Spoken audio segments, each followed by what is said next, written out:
Good morning. आज मैं UP board के द्वारा करवाए गए 2013 और 14 के समस्त प्रश्न पत्रों के साथ, जिसमें से उसके वैकल्पिक प्रश्न और अति लघु उत्तरीय प्रश्नों की श्रृंखला इस वीडियो में शामिल है। तो इसकी शुरुआत करते हैं। इसमें पहला प्रश्न है, माइकल एंजेलो था। तो माइकल एंजेलो मूर्ति बनाने का काम करते थे, इसलिए ये एक मूर्तिकार थे। तो इस तरीके से ये वाला आपका ऑप्शन सही है। नेक्स्ट आपका है, निम्नलिखित में से किसने रोमन कैथोलिक धर्म की आलोचना की थी। तो रोमन कैथोलिक धर्म की जो विचारधारा थी, जो कल्चर्स थे, उसकी बुराई करने का काम किया था मार्टिन लूथर ने। तो इस वाले में आपका ये विकल्प सही हो गया, मार्टिन लूथर। नेक्स्ट आपका है, वास्को डिगामा का जहाज़ भारत भूमि पर किस वर्ष पहुंचा था। तो वास्को डिगामा का आगमन भारत में 1498 ईस्वी में हुआ था और इनका स्वागत राजा जमोरिन ने किया था कालीकट में। तो इस तरीके से ये ऑप्शन सही हो जाता है, 1498। नेक्स्ट है, निम्नलिखित में कौन भारत में फ्रांसीसी उपनिवेश था। यानी कि ऐसा स्थान जहाँ पर फ्रांसीसियों के द्वारा अपना उपनिवेश स्थापित किया गया था। तो इसमें आपका पौंडीचेरी में उन्होंने स्थापित किया था। नेक्स्ट है, उच्चतम न्यायालय के न्यायाधीश के सेवानिवृत्त होने की अधिकतम आयु कितनी निर्धारित है। उच्चतम न्यायालय यानी कि सुप्रीम कोर्ट, और सुप्रीम कोर्ट के जो न्यायाधीश होते हैं उनके रिटायरमेंट की एज मैक्सिमम होती है 65 साल, 65 वर्ष।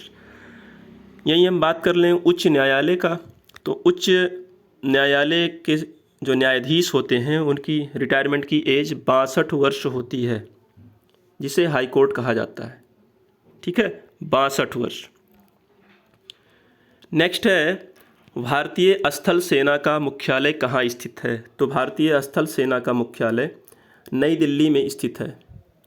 अगला है अति लघु उत्तरीय प्रश्न, यूरोप की दो महान राज्य क्रांतियों के नाम।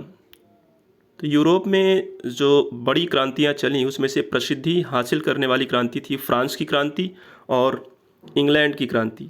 तो ये दो क्रांति यहाँ पर लिखा गया है। अगला है, भारत और श्रीलंका के बीच मुख्य विवाद किस बिंदु पर है।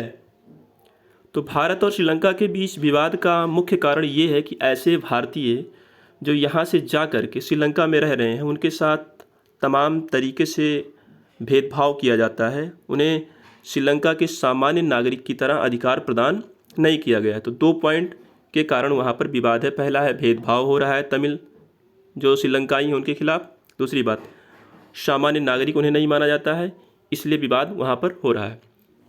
अगला है 9वां, भारत के पश्चिम और दक्षिण में कौन से 2 सागर हैं। पश्चिम यानी कि जो गुजरात का जो एरिया है आसपास, तो अरब सागर है, खंबात की खाड़ी भी है। दूसरी बात, दक्षिण में हिंद महासागर है। अगला, सुनामी है, नदी नहीं है, एक पर्वत ये भी नहीं है, प्राकृतिक आपदा है एक। लेकिन इस वाले प्रश्न में कभी कभी जो है पवन को उन्होंने मान लिया है, तो यहाँ पर एक प्राकृतिक आपदा मेरी तरफ से सही माना गया है। अगला है, निम्न में से किस राज्य में सर्वाधिक जनसंख्या घनत्व पाया जाता है। तो सर्वाधिक जनसंख्या घनत्व की बात की जाए भारत में पश्चिम बंगाल में देखने को मिलता है। अगला है, निम्न में से कौन विकासशील देश है। यानी कि ऐसा देश जो अभी डेवलपिंग मोड में है, जिसका विकास नहीं हो पाया है। तो इसमें से जापान, जर्मनी, कनाडा ये सब डेवलप हो चुके हैं, लेकिन चिली क्या है अभी डेवलप कर रहा है। तो इस तरीके से ये वाला ऑप्शन आपका सही हो गया। निम्न में से कौन बाजार को प्रभावित करता है।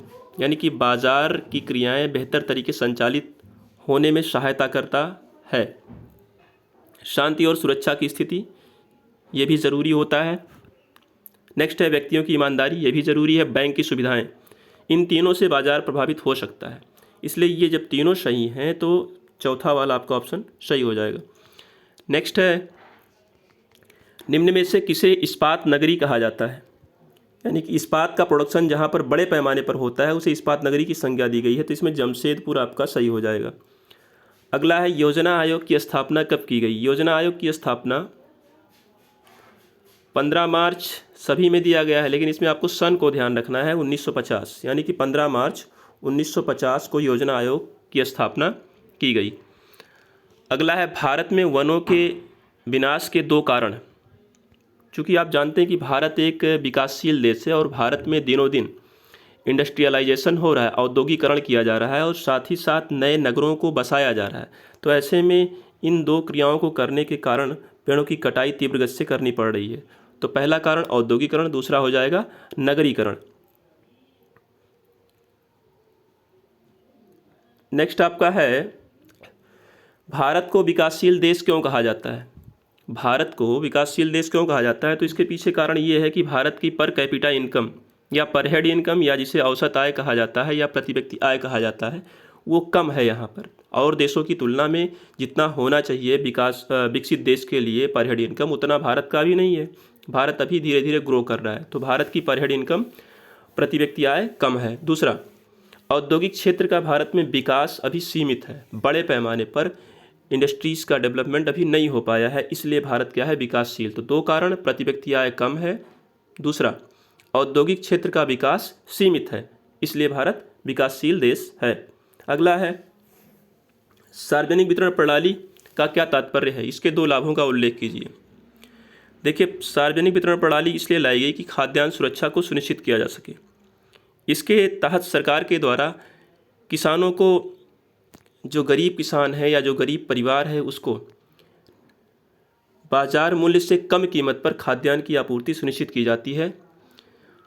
दूसरी बात, किसानों से अनाजों को खरीद करके इकट्ठा भी किया जाता है, उसके बाद उसका डिस्ट्रीब्यूशन किया जाता है। तो 2 लाभ इसके हो सकते हैं, खाद्यान्न सुरक्षा, सेकंड है खाद्य कीमत की स्थिरता भी देखने को मिलती है इसके कारण, इसलिए ये 2 आपके मेन पॉइंट हो सकते हैं।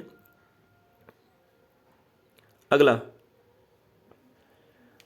मैकियावेली द्वारा लिखित पुस्तक। मैकियावेली द्वारा पुस्तक जो लिखा गया, उन्होंने द प्रिंस नामक एक पुस्तक की रचना की थी। मैकियावेली ने द प्रिंस नामक एक पुस्तक की रचना उन्होंने की थी। औद्योगिक क्रांति का प्रारंभ हुआ, तो औद्योगिक क्रांति का प्रारंभ इंग्लैंड से ही शुरू हुआ था। अगला, वास्को डी गामा कालीकट कब पहुंचा। देखिए, प्रश्न को इस बार घुमा दिया, पहले पूछा भारत कब पहुंचा और कालीकट कब पहुंचा, तो ये दोनों को आपको समझना है कि ये दोनों एक ही हैं, भारत का ये हिस्सा है। तो ये 1498 ईस्वी में पहुंचा था भारत। प्लासी के युद्ध के समय बंगाल का नवाब कौन था। जब प्लासी का युद्ध चल रहा था उस समय सिराजुद्दौला बंगाल के नवाब हुआ करते थे। तो इस तरीके से सिराजुद्दौला वाला ऑप्शन सही है। नेक्स्ट है, संसद के संयुक्त अधिवेशन की अध्यक्षता करता है। संसद का जो संयुक्त अधिवेशन बुलाया जाता है उसकी अध्यक्षता स्पीकर करता है, जिसे लोकसभा अध्यक्ष कहा जाता है। तो इस तरीके से यहाँ पर पहला वाला आपका ऑप्शन सही हो जाएगा, लोकसभा अध्यक्ष। अगला है, गुट निरपेक्ष देशों का प्रथम सम्मेलन कहाँ हुआ था। तो गुट निरपेक्ष जो भी देश थे उसका प्रथम सम्मेलन बेलग्रेड में किया गया था, बेलग्रेड।